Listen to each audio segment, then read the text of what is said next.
Assalamualaikum warahmatullahi wabarakatuh.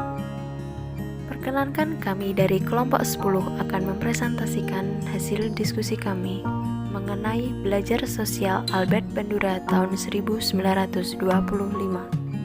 Kelompok 10 sendiri beranggotakan 1. Herlista Fatarani NPM 001, 2. Rizky Dwi NPM 010.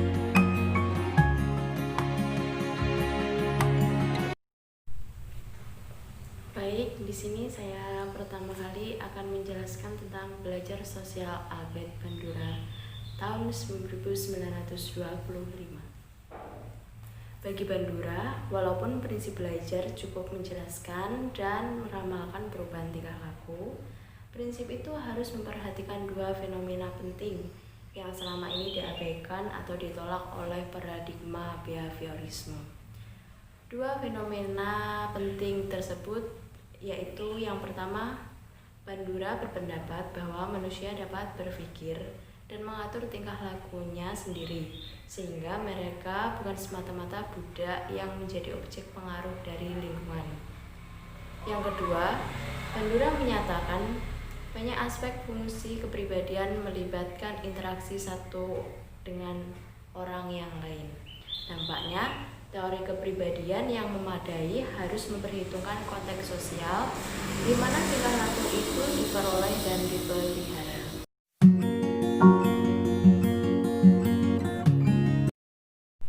Selanjutnya, teori belajar sosial. Teori belajar sosial di sini kita akan membahas beberapa poin. Yang pertama, mengenai determinis resiprokal. Yang selanjutnya yaitu tanpa penguatan atau tanpa reinforcement, dan yang terakhir adalah penguatan diri atau berpikir atau yang disebut dengan self regulation atau cognition. Yang pertama yaitu determinis resiprokal. Determinis resiprokal di sini yang dimaksud dengan Bandura yaitu konsep penting dalam teori belajar sosial Bandura, menjadi pijakan Bandura dalam memahami tingkah laku suatu individu. Teori belajar sosial memaknai saling determinis di sini sebagai prinsip dasar untuk menganalisis suatu fenomena. Fenomena tersebut yaitu fenomena psikososial di berbagai tingkat kompleksitas, dari perkembangan interpersonal sampai tingkah laku interpersonal, serta fungsi interaktif dari organisasi dan sistem sosial. Yang kedua, tanpa reinforcement. Bandura memandang teori Skinner dan Hull terlalu bergantung pada reinforcement, sehingga Bandura sendiri mengungkapkan pendapatnya, yaitu menurut Bandura, reinforcement penting dalam menentukan apakah tingkah laku akan terus terjadi atau tidak untuk kedepannya, atau bahkan itu bukan satu-satunya pembentuk tingkah laku, dengan mengamati dan kemudian mengulang apa yang dilihatnya. Belajar melalui observasi secara langsung di sini dimaksudkan bisa terjadi tanpa adanya reinforcement yang terlibat. Berarti tingkah laku yang ditentukan oleh antisipasi konsekuensi itu merupakan pokok teori belajar sosial. Jadi tanpa reinforcement di sini menganggap kita belajar bukan hanya dari mencontoh atau reinforcement, menirukan, tapi kita mengamati secara langsung tanpa adanya reinforcement juga termasuk bagian dari belajar. Yang selanjutnya yaitu kognisi dan regulasi. Kognisi dan regulasi di sini menurut konsep Bandura menempatkan manusia sebagai pribadi yang dapat mengatur dirinya sendiri atau self regulation, mempengaruhi tingkah laku dengan cara mengatur lingkungannya dengan sendiri, menciptakan dukungan kognitif, mengadakan konsekuensi bagi tingkah lakunya sendiri. Kemampuan kecerdasan untuk berpikir simbolik menjadi sarana yang kuat untuk menangani lingkungannya, misalnya dengan menyimpan pengalaman secara sendiri, baik secara verbal maupun non-verbal, sehingga individu dapat menyimpan kenangannya tersebut dalam bentuk gambaran imajinasi atau kepentingan tingkah laku pada masa yang akan datang.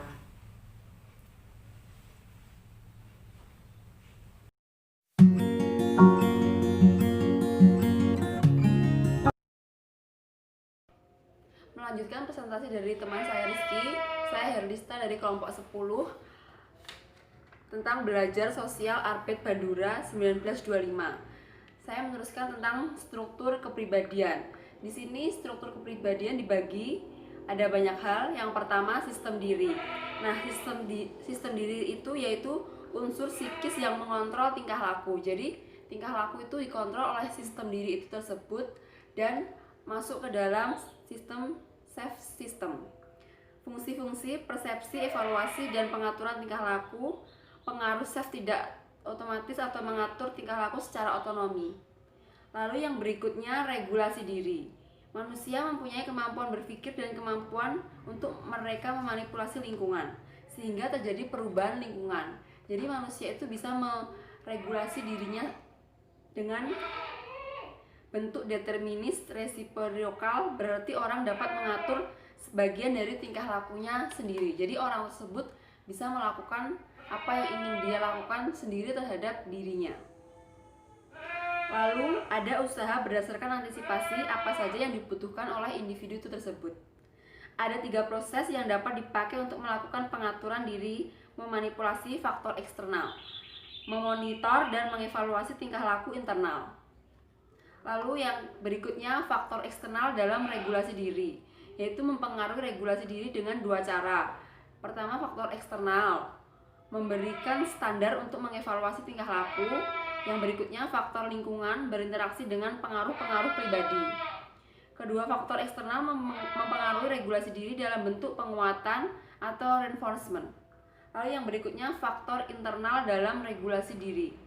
Di sini dibagi menjadi 3, yaitu yang pertama observasi diri, yaitu berdasarkan faktor kualitas penampilan. Jadi bisa mengobservasi diri berdasarkan penampilan dan apa yang dilihat pertama kali.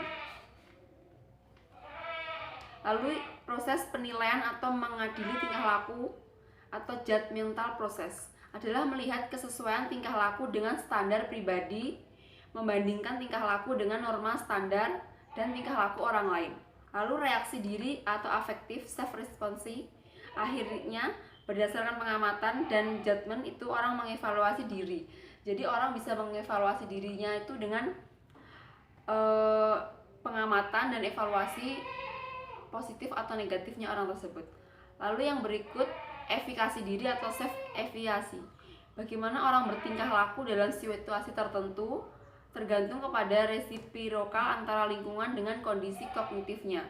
Jadi orang tersebut bisa menyesuaikan antara lingkungan dengan kondisi kognitif. Dan dalam efikasi itu hasilnya disebut ekspektasi hasil. Ada 2, yang pertama efikasi diri atau ekspektasi. Persepsi diri sendiri mengenai seberapa bagus diri dapat berfungsi dalam situasi.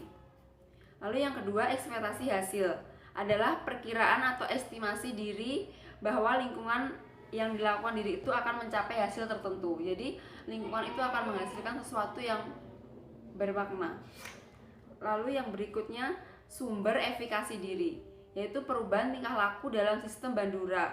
Efikasi diri atau keyakinan kebiasaan diri itu dapat diperoleh, diubah, ditingkatkan, atau diturunkan melalui salah satu kombinasi.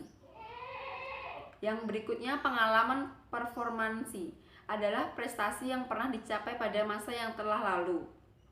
Semakin sulit tugasnya, keberhasilan akan membuat efikasi semakin tinggi. Jadi ketika keberhasilan itu tinggi, jadi semakin sulit untuk dicapai.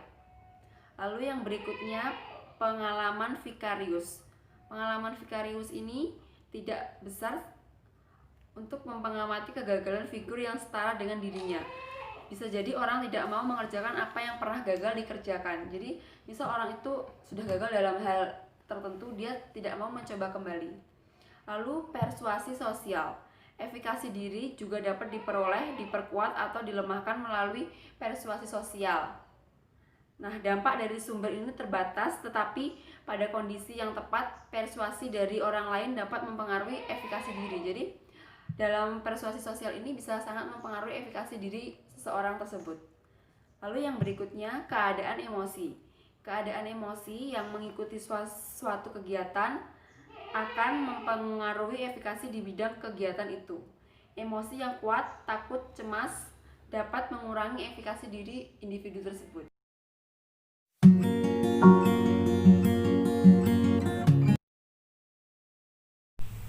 Selanjutnya, kita akan mempelajari tentang efikasi diri sebagai prediktor tingkah laku. Menurut Bandura dalam Alan Wilson tahun 2007, sumber pengontrol tingkah laku adalah resiprokal antara lingkungan, tingkah laku, dan dari diri pribadi masing-masing.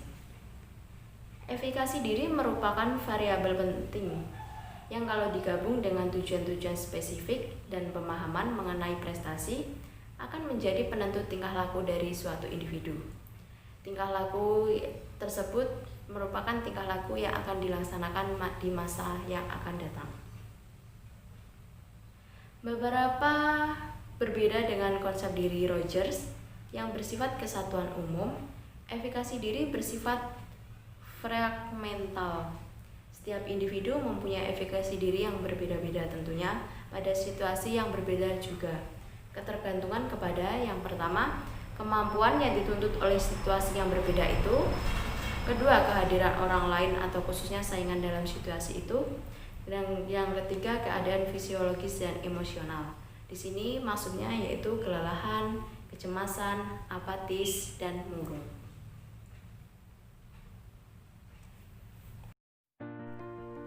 Berikut merupakan tabel kombinasi efikasi dengan lingkungan sebagai prediktor tingkah laku.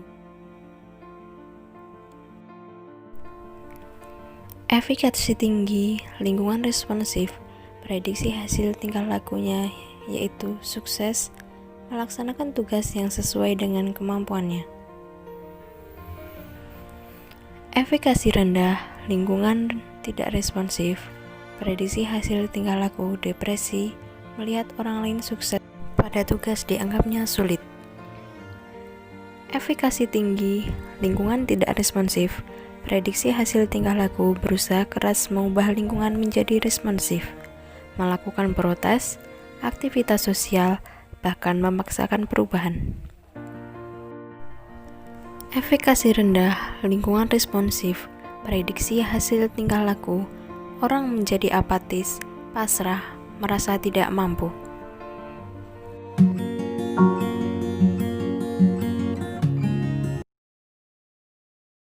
Selanjutnya yaitu efikasi kolektif atau collective efficacy.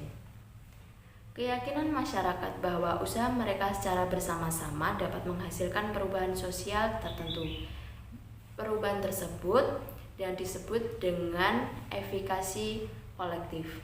Jadi di sini efikasi kolektif adalah bentuk keyakinan masyarakat bahwa usaha mereka secara bersama-sama yang dilakukan secara bersama-sama juga itu dapat menghasilkan yang berupa perubahan sosial, dan perubahan sosial tersebut di sini dinamakan efikasi kolektif. Ini bukan tentang jiwa kelompok, tetapi lebih sebagai efikasi pribadi dari banyak orang yang bekerja sama. Bandura berpendapat, orang yang berusaha mengontrol kehidupannya, dirinya sendiri bukan hanya melalui efikasi dari individual, tetapi juga melihat dari efikasi kolektif. Di sini misalnya dalam bidang kesehatan. Orang memiliki efikasi diri yang tinggi untuk berhenti merokok dan melakukan diet. Tetapi mungkin memiliki efikasi kolektif yang rendah dalam mengurangi polusi lingkungan, bahaya tempat kerja, dan penyakit infeksi. Efikasi diri dan efikasi kolektif bersama-sama saling melengkapi untuk merubah gaya hidup manusia. Efikasi kolektif timbul berkaitan dengan masalah-masalah perusahaan hutan, kebijakan perdagangan internasional, perubahan ozon, kemajuan teknologi, hukum dan kejahatan, birokrasi, perang, kelaparan, bencana alam, dan lain sebagainya, menurut Al-Wilson tahun 2007. Jadi Efikasi kolektif di sini maksudnya terdiri dari dua bagian, yaitu efikasi diri secara pribadi dan efikasi secara kolektif. Efikasi secara pribadi di sini yaitu perubahan tingkah laku yang dilakukan oleh diri individu sendiri tanpa melakukannya dengan bersama orang lain. Sedangkan efikasi secara kolektif di sini maksudnya efikasi tersebut, perubahan tingkah laku tersebut dilakukan secara kolektif, yaitu dengan melakukannya bersama-sama dengan orang lain. Sekian presentasi dari kelompok 10. Ada kurangnya kami mohon maaf. Wassalamualaikum warahmatullahi wabarakatuh.